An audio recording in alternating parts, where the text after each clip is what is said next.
Hello, this is the February 2025 video edition of the Iowa General Fund Monthly Revenue Memo.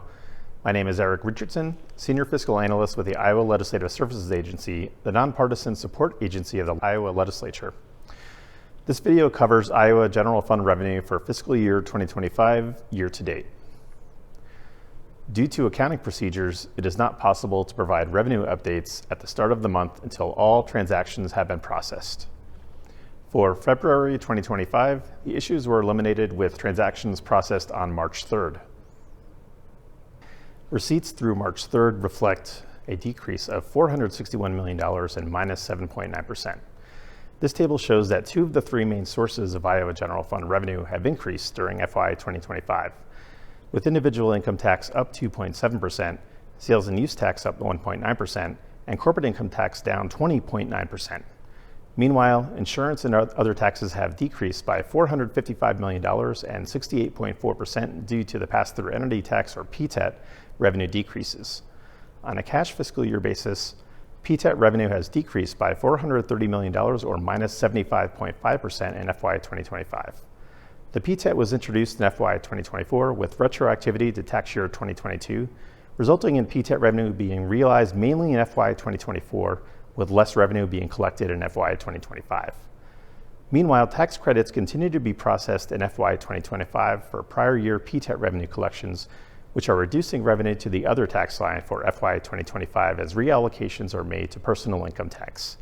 This accounting procedure has been a factor for the increase in personal income tax thus far in FY 2025. Breaking net revenue into gross receipts and refunds, the current situation looks stronger. Gross revenues through March 3rd have decreased by 4.5%, with gross personal income tax growth of 6.4%, partially due to the PTET reallocations, along with a gross corporate income tax decrease of 10.1%. However, net revenues are lower due to a significant increase in regular refunds of 41.3%. School infrastructure transfers have decreased 4.7% during FY 2025.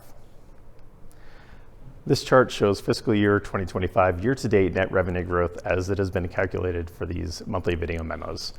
Growth through March 3rd is $1 million lower than the growth calculation through February 3rd, primarily due to a decrease in net income tax receipts of $64 million and an increase of net sales and use tax receipts of $67 million.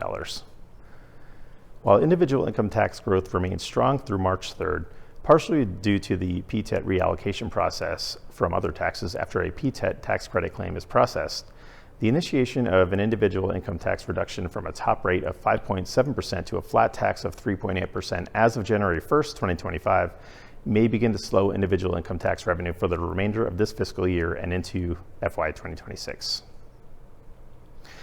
In summary, net revenue growth through March 3rd of negative 7.9% remains below the negative 6.2% growth rate expected for the entire fiscal year from the December 2024 REC projections. Previously enacted tax rate reductions to the franchise tax, inheritance tax, individual income tax, and insurance premium tax are expected to weigh on net revenue growth as fiscal year 2025 continues. The next revenue estimated conference is due to take place on March 13th, and afterwards, we should have a better idea of the outlook for revenue in FY 2025 and beyond. Thank you very much for taking the time to study Iowa's general fund revenue situation. Goodbye, and please check out the next monthly video memo in early April.